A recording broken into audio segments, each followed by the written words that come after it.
Ideally, we have the option to connect with someone that we trust, someone who will listen well enough so that we're comfortable ventilating our feelings, someone who won't judge us, someone who won't overreact out of fear.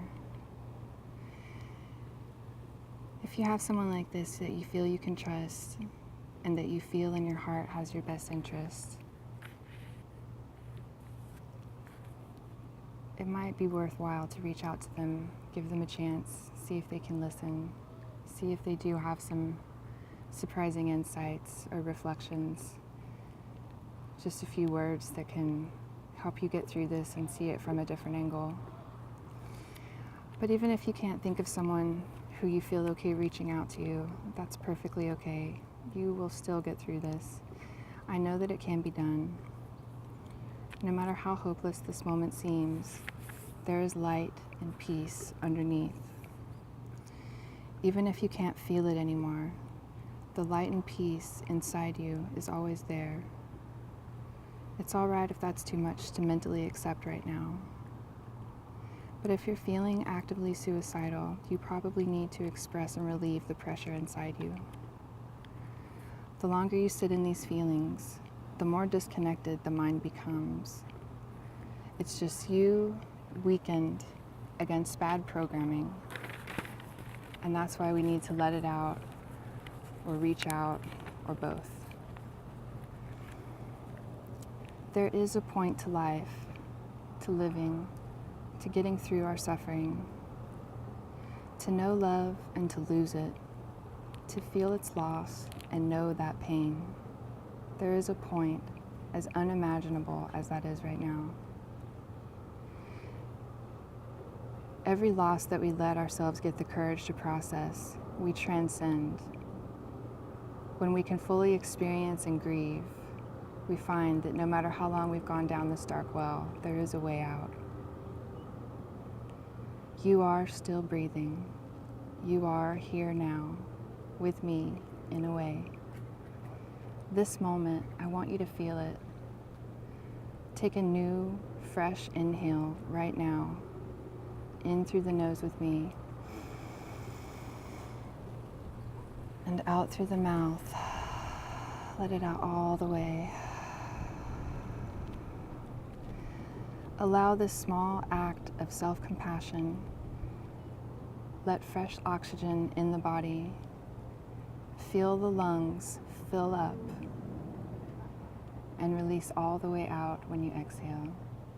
One more time.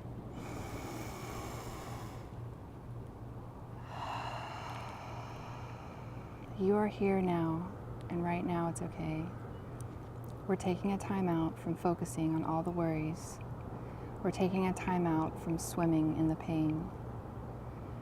Right now, breathe with me and direct your conscious focus into the sensations of your body. Inhale. Exhale. Are you tensing anything in your body? Your feet, your hands, your jaw, your eyes, your face. Rest your eyes if you can and just breathe as I keep talking to you.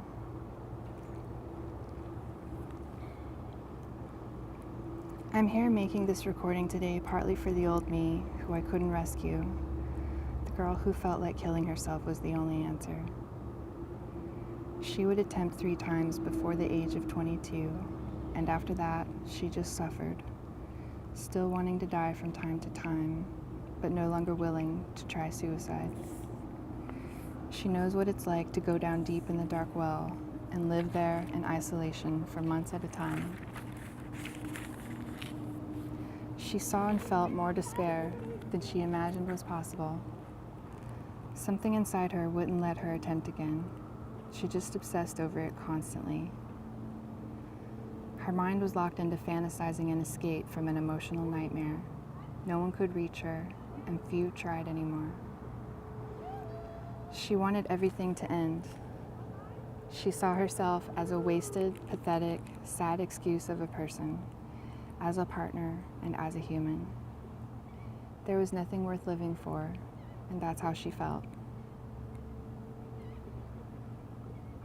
So this is partly for her. Suicidal depression for months at a time, it changes you. If you have a pattern of this, it's always a good time to break out of it. You give yourself even more recovery work when you dive into the sadness. It might seem like you have no other choice, but you're choosing life right now just by being in this moment, breathing, letting the mind calm down, tuning into hope. Some simple choices that we can make when we don't have a lot of motivation are things like choosing breathing, choosing the loving behavior toward ourselves, choosing to focus on something else for a little while, choosing to drink a glass of water, choosing to get more rest, including mental rest, choosing to tune out from all the nonsense and tune back into you, choosing to go for a walk. Don't get on your phone, just look around, be in the moment, look at the sky, look at the grass. Choose influences that pull you toward making better choices for yourself. Choose your friends, cherish the ones you trust and connect with at the heart or soul. Allow yourself to let go of any relationships that you realize are toxic or are perpetuating a lack of self-care. Choose to feel okay when the moment really is okay. We really aren't keeping anything precious alive by staying in anger or pain or any of that. Even though in a weird way sometimes it feels like we are. We can become timid after being lost in depression. We don't want to reach out our hopes or our efforts for fear of setbacks, fear of being disappointed again, fear of feeling even worse and even more like giving up. But that fear is tricking us into staying down. That fear is tricking us into never trying. It's like a mental virus that wants to thrive. But if you can do something as simple as facing that you are okay right now, you can beat this, no doubt. Even if you have plans for suicide and are thinking constantly about attempting it, your ability to be here now, to breathe, to be in the body, to notice and relieve the tension that you observe. This means that everything from now is up to you. It is a choice. The simplest choices put us back on the right track, toward ourselves, toward our truth, toward a clear awareness. But in the depths, we want dark, we want pain, we want blah. We gravitate toward death. But if you can choose your focus, you can direct your conscious mind. If you can choose self-compassion, even in the tiniest doses, you can recover your sense of self, your authentic self, buried underneath all the junk of life, but aching to come through and help you run the show. Transcending means facing head-on and finding within the courage and wisdom to handle or accept a difficult truth. We rise above like a phoenix out of the flames when we transcend an obstacle. Any transcended obstacle changes you. It makes you more aware, more empowered, and more compassionate usually too. It's when we avoid facing things, when we live in denial, or when we tell ourselves a sugar-coated narrative, we get blocked up, weighed down, and sad or depressed. We become unattuned with our authentic self. We become disconnected from our spiritual self. One thing we can do when we're ready is start expressing everything that's going on in the head. Writing can be very relieving. Writing out our thoughts in a journal of any kind, letting them flow, letting the tears come, letting the anger come, and letting it all spill out. Putting all these swarming thoughts into coherent sentences not only releases pressure, it lets us make sense out of our perceptions. It shows us how we feel underneath the depression haze. I don't have to know anything about you to want to inspire you to hang in there. No one deserves to be alone with such pain and hopelessness. You have worth. You have virtue. You deserve to know that there's a life experience beyond depression. Circumstances don't even have to change for everything to feel different. What changes is you. You are worth saving, and you can save yourself. I'm the proof that this is possible. And I don't think anyone should meet their death in their darkest hour of despair. I think that death, while not to be feared, is best left up to life's organic unfolding. And to face death without fear, without desperation, but with knowledge that you gave your heart to life every day. For me, that's the perspective that can let go of this existence with the soul at peace. The pain we feel in the dark moments of suicidal depression, this pain is thriving on a skewed perception. A lot of times this perception is locked in because we haven't been able to fully express ourselves. Even when we have a therapist, they shut us down. They have a way of having this automatic reaction that just kind of sends you to the hospital without really finding out what's going on with you. It's a shutting down of the symptoms and really no exploration of the root or any acknowledgement of the inner life.